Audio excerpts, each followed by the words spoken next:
ಅಸ್ತ್ರ ಆಗಲಿ ಕಾಂಗ್ರೆಸ್ ಪಕ್ಷದ ಮೇಲೆ ಮಾತಾಡಬೇಕಂದ್ರೆ ಏನಿಲ್ಲ.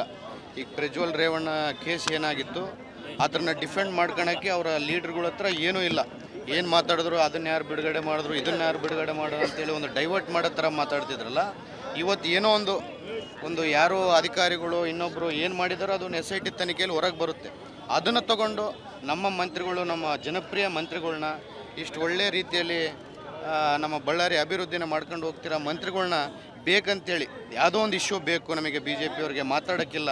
ನೈತಿಕವಾಗಿ ನಾವು ಕಾಂಗ್ರೆಸ್ ವಿರುದ್ಧವಾಗಿ ಮಾತಾಡಬೇಕಂದ್ರೆ ನಮ್ಮ ಹತ್ರ ಏನೂ ಸಬ್ಜೆಕ್ಟ್ ಇಲ್ಲ ಅಂತೇಳಿ ಎಲ್ಲಿಂದನೋ ಯಾರೋ ಮಾಡಿದ ತಪ್ಪಿಗೆ ನಮ್ಮ ಮಂತ್ರಿಗಳನ್ನ ಅವ್ರನ್ನ ಹೊಣೆ ಮಾಡಿ ಅವ್ರ ವಿರುದ್ಧವಾಗಿ ಇವ್ರು ಮಾತಾಡಿ ರಾಜೀನಾಮೆ ಕೊಡು ಅಂತೇಳಿ ಕೇಳ್ತಿದ್ದಾರೆ.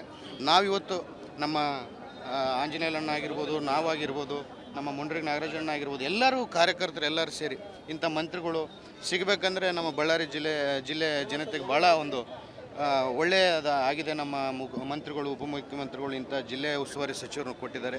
ಇಂಥವ್ರನ್ನ BJP ಅವರು ಹೇಳ್ತಿರ್ತಾರೆ, ಆದರೆ ಇಷ್ಟು ದೊಡ್ಡ ಜನ ಅವ್ರ ಹಿಂದೆ ಇದ್ದಾರೆ. ಅವರು ಯಾರೋ ಅಧಿಕಾರಿಗಳು ಇನ್ನೊಬ್ಬರು ಬ್ಯಾಂಕ್ ಅವರು ಮಾಡಿದ ತಪ್ಪಿಗೆ ನಮ್ಮ ಮಂತ್ರಿಗಳನ್ನ ತಾವು ಯಾವುದರಲ್ಲಿ ತಪ್ಪು ಹಿಡಿಬಾರ್ದಂತೇಳಿ ನಾವು ಒಂದು ಮನವಿಯನ್ನು ಅವ್ರನ್ನ ಕೇಳ್ತೀವಿ. ತಮ್ಮ ಬೆಂಬಲಿಗರನ್ನು ಮತ್ತು ಆಫೀಸರ್ ನಿಯಂತ್ರಣ ಮಾಡಲು ಫೇಲ್ ಆದಂತ ಇಲ್ಲ, ಆ ಥರ ಅಲ್ಲ. ಈಗ ನೋಡಿ, ಅವರು ಮಂತ್ರಿಯಾಗಿ 9 ತಿಂಗಳಾಗಿತ್ತು, ಎಲ್ಲ ಸೆಟ್ರೇಟ್ ಮಾಡ್ಕೊತಿದ್ರು. ಒಂದೊಂದು ಅವ್ರು ಭಾಳಷ್ಟು ಕನಸುಗಳನ್ನ ಕಟ್ಕೊಂಡಿದ್ರು. ಈ ಪರಿಸ್ಥಿತಿ ಏನು ಅವ್ರಿಗೆ ಖಾತೆ ಸಿಕ್ಕಿತ್ತಲ್ಲ, ಆ ಖಾತೆಯಲ್ಲಿ ನಾನು ವಾಲ್ಮೀಕಿ ಸಮುದಾಯಕ್ಕೆ ಇದು ಮಾಡಬೇಕು, ಹಿಂದುಳಿದ ವರ್ಗದ ಜನತೆಗೆ ಇದು ಮಾಡ್ಬೇಕಂತೇಳಿ ಭಾಳಷ್ಟು ಕನಸುಗಳನ್ನ ಇಟ್ಕೊಂಡಾಗ ಎಲ್ಲೋ ಒಂದು ರೀತಿಯಲ್ಲಿ ಯಾರೋ ಒಂದು ತಪ್ಪು ಮಾಡೋಕ್ಕೆ ಹೋದಾಗ ಎಲ್ಲವೂ ನಮ್ಮ ಕಣ್ಣಿಗೆ ಕಾಣುತ್ತಾ. ಈಗ ನಿಮ್ಮದೇ ಕಂಪ್ನಿ ಇರುತ್ತೆ. ಒಬ್ಬ ಆರೋಪಿ ಹೆಸರು ಕೇಳಿ ಬರ್ತಾ ಇದೆ, ಯಾರೋ ಲೆಕ್ಕಟ್ಟಿ ನಾಗರಾಜ್ ಹೆಸರು ಕೇಳಿ ಬರ್ತಾ ಇದೆ.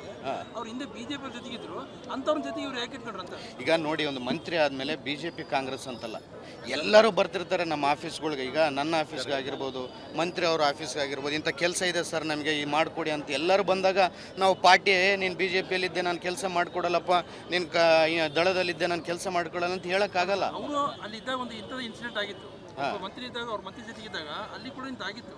ಇದೆಲ್ಲ ಗೊತ್ತಿದ್ದೆಲ್ಲ ಮೋಸ ಹೋದ್ರೆ ಅಲ್ಲೆಲ್ಲ ಮೋಸ ಹೋಗೋದು ವಿಚಾರ. ಈಗ ಬರ್ತಿರ್ತಾರೆ, ಈಗ ಎಲ್ಲರೂ ಒಳ್ಳೆಯವರು ಕೆಟ್ಟವರು ಎಲ್ಲರೂ ಆಫೀಸಿಗೆ ಬರ್ತಿರ್ತಾರೆ, ಕೆಲಸಗಳು ಕೇಳ್ತಿರೋ ಅಂದಾಗ ಒಂದು ಜವಾಬ್ದಾರಿ ಸ್ಥಾನದಲ್ಲಿದ್ದಾಗ ನೀನು ಬರಬೇಡಪ್ಪ ಅನ್ನೋಕ್ಕಾಗತ್ತಾ?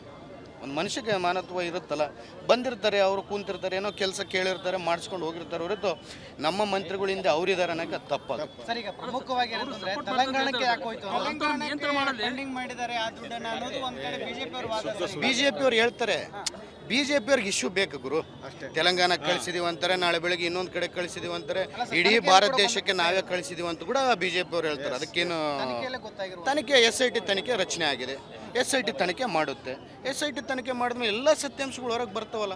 ಸರ್, ಈಗ BJP ಅವರು ರಾಜೀನಾಮೆ ಕೊಡೋಕೆ ಒತ್ತಾಯಿಸ್ತಾರೆ, ನೀವೇನು ಹೇಳ್ತೀರಿ ಸರ್? ರಾಜೀನಾಮೆ ಯಾಕೆ ಕೊಡಬೇಕು? ತಪ್ಪೇ ನಾವು ಮಾಡಿಲ್ಲ, ನಾವು ರಾಜೀನಾಮೆ ಯಾಕೆ ಕೊಡಬೇಕು? ನಾವು ತಪ್ಪು ಮಾಡಿದಾಗ ಇಷ್ಟಕ್ಕೆ ಮುಂಚೆ ಯಾರನ್ನು ಬೇರೆಯವ್ರು ತಪ್ಪು ಮಾಡಿದ್ರೆ ಅವ್ರು ರಾಜೀನಾಮೆ ಕೊಟ್ಟರು. ಯಾರೋ ಮಾಡಿದ ತಪ್ಪಿಗೆ ಇಷ್ಟು ಒಳ್ಳೆಯ ವ್ಯಕ್ತಿನ ರಾಜೀನಾಮೆ ಮಾಡಂತ ಹೇಳ್ತಾರೆ. ಈಶ್ವರಪ್ಪನವ್ರದ್ದು ಪ್ರಕರಣ ಅದು ಬೇರೆ. ಅದರಲ್ಲಿ ಈಶ್ವರಪ್ಪ ಖುದ್ದು ನನಗೆ 40% ಕೇಳ್ತಿದ್ದಾನೆ ಅಂತೇಳಿ ಕಾಂಟ್ರಾಕ್ಟರ್ ಹೆಸರು ಬರೆದೋಗಿತ್ತ, ಅದು ಪ್ರಕರಣ. ಸಚಿವರ ಮೌಖಿಕ ಆದೇಶ ಅಂತೇಳಿ ಅವರು ಬರೆದಿದ್ದಾರೆ ಅಂತ ನಮಗೆ ಅಲ್ಲಿ ಯಾವುದೋ ನಿಮ್ಮ ಮೀಡಿಯಾದಲ್ಲಿ ಬಂದಂಥ ನ್ಯೂಸಲ್ಲೇ ನಾನು ನೋಡಿದೆ. ಮೌಖಿಕ ಆದೇಶ ಅಂದರೆ ಈಗ ಆಫೀಸರ್ಗಳು ಕೆಲವಷ್ಟು ಮಂದಿ ಬೇರೆ ಚಿಕ್ಕ ಆಫೀಸರ್ಗಳು ಏನೋ ಒಂದು ಹೇಳೋಕೆ ಏನಂತಾರೆ, ಸಚಿವರು ಹೇಳಿದಾರಪ್ಪ ನೀನು ಮಾಡಬೇಕು ಅಂತೇಳಿ ಈಗ ಇಲ್ಲೇ ಬಳ್ಳಾರಿ ಅಲ್ಲಪ್ಪ ಯಾವುದೋ ಸಣ್ಣ ಆಫೀಸಲ್ಲಿ MLA ಹೇಳಿದಾರಂತಪ್ಪ ಮಾಡ್ಬೇಕಂತೇಳಿ ನಾವು ಹೇಳ್ದಂಗೆ 100 ಹೇಳ್ತಿರ್ತಾರೆ. ಅವ್ರದೇ ಖಾತೆ, ಅವ್ರದೇ ಜವಾಬ್ದಾರಿ ಇರುತ್ತೆ. ಒಂದು ಮನುಷ್ಯ ಒಂದು ತಪ್ಪು ಕೆಲಸ ಮಾಡ್ಬೇಕಂದಾಗ ಬೇರೆ ಅವ್ರನ್ನ ಹೆಸರುಗಳು ಸೇರಿಸ್ಕೊಂಡು ದೊಡ್ಡವ್ರ ಹೆಸರುಗಳು ಸೇರಿಸ್ಕೊಂಡು ಮಾಡ್ತಾರೆ. ನಿಮಗೆ ಗೊತ್ತಿರ್ಬೋದು, ಭಾಳಷ್ಟು ಅವ್ಯವಹಾರ ನಡೆದಾಗ ಮಿನಿಸ್ಟರ್ ಹೆಸರು ದುರ್ಬಳಕೆ ಮಾಡಿಕೊಂಡು ಯಾರು ಒಂದು ದುರುದ್ದೇಶದಿಂದ ಏನೋ ಒಂದು ಕೆಲಸ ಮಾಡಬೇಕು, ಇಂಥ ಪರಿಶಿಷ್ಟ ಪಂಗಡ ಸಂಘ ಇದು ಉದ್ದೇಶ ನಾವು ಏನಿಲ್ಲ, ಪೀಸ್ಫುಲ್ ಮಾರ್ಚು ತಗೊಂಡೋಗಿ DC ಅವ್ರ ಮುಖಾಂತರ ನಮ್ಮ DCM ಅವ್ರಿಗೆ CM ಅವ್ರಿಗೆ ಒಂದು ಮನವಿ ಪತ್ರ, ನಮ್ಮ ನಾಗೇಂದ್ರಣ್ಣವ್ರನ್ನ ರಾಜೀನಾಮೆ ತಗೋಬಾರ್ದು ಅಂತೇಳಿ ನಮ್ದೇನು ಮನವಿ ಇದೆ ಇದು ಇವತ್ತು ಕೊಡ್ತೀವಿ. ನಾಳೆ ನಾವು ಮುಖ್ಯಮಂತ್ರಿಗಳು ಉಪಮುಖ್ಯಮಂತ್ರಿಗಳು ಕೂಡ ನಾವು ರಿಕ್ವೆಸ್ಟ್ ಮಾಡ್ತೀವಿ.